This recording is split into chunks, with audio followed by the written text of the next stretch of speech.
ఇట్లా ఒలిగొండకు వచ్చి నేను అవపడితే దొంగతనం జరుగుతుంది, మరి ఓడి చేస్తున్నామో వాళ్ళని పట్టుకుంటే చేత కాదు, నన్ను అవపడంగా నన్ను ఎత్తుకుపోయి ఇట్లా కొట్టడం, టార్చర్ పెట్టడం, జైలు పంపుతుర్రు. ఇప్పుడు నేను చేస్తాను సార్, నీకు చేతనైతే నన్ను పట్టుకోయి అని చెప్పి ఫోన్లు చేసి దొంగతనం చేసిన సార్. ఏం దొంగతనం చేస్తాను? ఇల్లు తాళాలు వల్ల కొట్టినా సార్. ఒకటే నైటు 50 తాళాలు వల్ల కొట్టేసిన సార్. పగలు నీకు చేతనైతే పట్టుకో, ఈ సందులో చేస్తున్నా అని చెప్పేది ఎరతాడు చేయడం, ఇట్లా మొత్తం ముక్కు తిప్పలో పెట్టినా సార్. చాలా 50 ఇల్లు తాళాలు సార్. ఇక దొరకపోని దొంగతనం అయిందా కాలేదా అని చెప్పి చాలా మస్తు. అంటే ఆ ఇంట్లో ఊర్లో అందరు తాళాలు వేసుకుంటారా? అంటే వాళ్ళ కాడికి అటు ఇటు పోతారు కదా సార్ పగలు. అంటే ఒకటే ఏరియాలో కాదు, ఇప్పుడు ఈడ చేసేది వీడికెళ్ళి ఇంకో తాడు అట్లా. ఒకటే రోజు ఇట్లా 50 తాళాలు దొంగతనం, మళ్ళీ పైసలు ఉండని లేకపోయినా సంబంధం లేదు, అయిందా కాలేదు దొంగ మొత్తం సమానంగా అంతా పడేసేది. ఏం దొంగతనం తీసుకొచ్చావా లేదా తాళాలు పగలు కూడా వచ్చావా? అంటే దొరికినే తీసుకొని పోవడం సార్, ఏం లేకుంటే ఇచ్చిపోయాడు మొత్తం మీద సదరేది, అన్ని సదరేది తీసుకుపోయి. అంటే ఒకే రోజు 50 తాళాలు వాళ్ళు కొట్టినా సార్. ఒకే ఊర్లో? ఒకటే ఊర్లో, ఒలిగొండ మండలంలో సార్. అది మండలంలో చేసేసింది చాలా. అప్పుడు నన్ను పట్టుకోవడానికి చాలా ట్రై చేసేది కానీ నేను 3 నెలలు దొరకలేదు సార్. 3 నెలలు దొరకలేదు. 3 నెలలు ఎక్కడున్నావు? ఊళ్ళోనే ఉంటున్నా. మరి 3 నెలలు ఊర్లో ఉండి పోలీసులు పట్టుకోలేదు? వాళ్ళు ఇక వస్తుంటే తప్పించుకోపోవడం, ఇంటికి రాకపోవడం, మధ్యలో అడవిలో వండుకోవడం ఇట్లా. మరి ఈ దొంగతనం చేసిన సంపాదనతో ఏం చేస్తావు? ఇట్లా ఖర్చులో ఖర్చు పెట్టుకోవడం సార్. ప్యాకెట్ మంద అవ్వడం, ప్యాకెట్గా ఇట్లా ఆడడం, ఇట్లా అమ్మాయిల కాడికి పోవడం, ఇట్లా చేసిన సార్. ఎప్పట్లో ఎంత సార్ పోలీసుల మీద కోపంతో ఒకే రోజు ఒకే ఊర్లో 50 దొంగతనం చేసిన సార్. కానీ దొరకలేదు. తర్వాత ఈయన అప్పట్లోనే మొత్తం ఇక నా పేరు ఇక పెద్ద టామ్ అయిపోయింది సార్. ఇక మొయిలిపాక ఇక జిల్లాలో ఎన్ని పిఎస్లు ఉన్నాయి అన్ని పిఎస్లు మొత్తం మొయిలిపాసి. ఇక నా పేరు ఒకటి బాగా నోటెడ్ సార్. ఇక అవపడితే పట్టుకోకపోవడం ఇట్లా చేశారు. అట్లా వస్తున్నా పోతున్నా 3 నెలలు సంది 4 నెలలు దొరికినా సార్.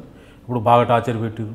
అంటే ఒకసారి నువ్వు ఎస్ఐకి ఫోన్ చేసి దొంగతనం చేసావు సార్. 3 నెలలు దొరకలేదు సార్. తర్వాత దొరికినప్పుడు నీ టార్చర్ ఏ విధంగా, ఎలా దొరికావు అసలు? అంటే మా నాయనని పట్టుకోపోయారు సార్. అప్పుడు నేను ఊళ్ళోనే ఉండి వస్తున్నా, ఇంటికి వస్తున్నా, అన్నం పోతున్నా, ఇట్లా చేస్తుంటే మా మేనమ్మ ఒకటి మా ఆయనకు మాకు పడదన్నట్టు గొడవ అయింది. అయితే నేను ఇంటికి వచ్చింది చూసి ఫోన్ చేసి చెప్పింది సార్. చెప్పగానే వచ్చి పట్టుకున్నాను. పట్టుకొని అప్పుడు పట్టుకోలేదు సార్. నన్ను తప్పించుకొని బొంబాయికి వెళ్ళిపోయాను సార్. బొంబాయిలో పనిచేసిన కొన్ని రోజులు. బొంబాయికి వెళ్ళిపోయి ఆడ పని చేస్తున్నాం వద్దు అనుకొని బొంబాయి వెళ్ళిపోయిన తర్వాత మా నాయనని పట్టుకోపోయారు సార్. పట్టుకోపోయి మేము ఎవడు పోతుండు ఎందుకు చెప్పారా పోయి ఎందుకు అని 2 రోజులు స్టేషన్లో సార్. పెట్టుకున్న తర్వాత నేను మా ఫ్రెండ్కు ల్యాండ్ ఫోన్ చేసిన సార్. అక్కడి నుంచి అలా నాయనని పట్టుకోపోయారు, ఇట్లా ఇబ్బంది పెడుతున్నారు, నేను పట్టుకురాకపోతే మీ నాయనని జైలు పంపుతుంది అంటున్నాను. అనగా నా వల్ల ఇక ఆయన ఎందుకు అది చేయాలని చెప్పి అక్కడి నుంచి వచ్చేసింది సార్. పోలీస్ స్టేషన్కి వచ్చి సరెండర్ అయిపోయాను సార్. అయిపోయినాక మా నాయన దసరా ముంగళ వచ్చేసి మా నాయన పంపించారు. ఆ రోజు ఏమన్నా దసరా రోజు తెల్లారి ఇంట్రాక్షన్ చేసి సార్. అప్పుడు కొట్టారు సార్, బాగా కొట్టారు. అంటే ఎలా చేశారు ఇంట్రాక్షన్? చాలా కాళ్ళు కట్టేయడం, చేతులు కట్టి పైకి గుంజడం, అరికాలు కట్టెలతో కొట్టడం. కట్టెలు 2-3 కట్టెలు ఇరిగినాయి సార్. చాలా ఇబ్బంది పెట్టినప్పుడు. ఎవరు అదే ఎస్ఐ ఉన్నారు అప్పుడు? శ్రీనివాస్ నాయుడు ఎస్ఐ క్రైమ్ వాళ్ళు అందరికి 10 మంది కలిసి పైన కలిసి కొట్టారు సార్. ఒక 2 గంటల సేపు చాలా ఇబ్బంది పెట్టారు. నైట్ 10 గంటల నుంచి 12 గంటల దాకా ఇట్లా కొట్టిన తర్వాత చేసినవి చెప్పి ఇంక ఇప్పి అంటే అమ్మిన కాడ చూపించేసిన తీసుకొచ్చుకోరు. 2 నెలల రోజులు స్టేషన్లో పెట్టారు. దెబ్బలు తక్కువ అయినాక జైలు పంపారు. ఇక అట్లా బయటకు వచ్చినాక కూడా మళ్ళీ ఏమైనా పని చేస్తున్నామంటే వాళ్ళు నమ్మతలేదు సార్.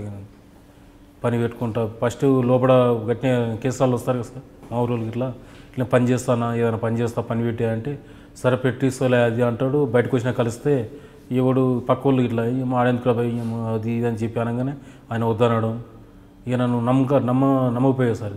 ఇక ఊళ్ళో కూడా ఇంటికాడ పోతే ఇక గలీజ్గా చూస్తున్నట్టు. ఇక వాళ్ళ ఇంటికాడ పోయి కూర్చున్నా కూడా ఇక ఆయన ఎందుకు రానిచ్చినావు అన్నట్టు ఇట్లా ఇబ్బంది పెట్టి ఇక నాకు ఊర్లోకి వెళ్ళిపోవాలనిపించింది సార్. ఇక మీ అమ్మ నాన్న ఏమలేదు అప్పుడు ఇక తిరుతూరు సార్. ఇక ఎప్పుడు తిరుతూరు నేను ఇంటికి పోతే అప్పుడు మా అమ్మ నా మీద ఎక్కువ ప్రేమ ఉంది. ఆమె ఏడ్చేది ఎందుకు రా ఇట్లా అది అంటే మంచిగా రాదని అన్నా కూడా ఇంటికాడ అప్పుడు ఇల్లు కడుతున్నాం సార్. మా ఇల్లు కడుతూ ఇంటికాడ పని చేసుకుంటూ ఉన్న తర్వాత ఏరే పిఎస్ సార్. ఉల్లిగొండలు కాకుండా ఇంకా నల్గొండ పిఎస్లు వచ్చి ఇట్లా సార్ రమ్మంటున్నాను చెప్పి తీసుకుపోవడం. మా వాళ్ళు వచ్చి అడిగితే ఏం లేదు మాట్లాడి పంపిస్తాం అని చెప్పి తీసుకుపోయిన తర్వాత మా వాళ్ళు రాకపోయేది ఆడికి మాట్లాడుతుంది. ఈయన సగం తీసుకుపోయేది, సిఐ గారి ముంగడు తీసుకుపోయేది, పట్టుకొచ్చిన సార్ విధంగా తీసుకుపోయి పైకి తీసుకుపోయి కొట్టడమే సార్. అడిగేది లేదు ఏం లేదు. ఆడ చేసిన నీ ఫింగర్ ప్రింట్స్ దొరికినాయి అది ఇది అని చెప్పి అనడం కొట్టడం ఇట్లా చాలా ఇబ్బంది పెట్టారు సార్. ఇక నేను చేయలే అన్నా కూడా నమ్మతలేరు సార్. ఇక కొడుతుంటే ఇక నేను చేయలేదు సార్ అన్నా కూడా చాలా ఎప్పుడైతే చేసిన అంటానో అప్పుడు ఆపుతారు సార్ దెబ్బలు. ఆ దెబ్బలు భరించలేకనే చాలా నేరాలు కోవాల్సి వచ్చింది సార్. అప్పుడు ఒక కేసు చేసి 10 కేసులు ఇట్లా 12 కేసులు ఇట్లా పెట్టడం, జైల్లో 1 year 2 years జైల్లో ఉండడం, శిక్ష పడితే శిక్ష చేసుకొని రావడం, కేసులు చాలా వరకు కేసులు కొట్టేపించుకున్నా సార్ నేను జైల్లో ఉండి.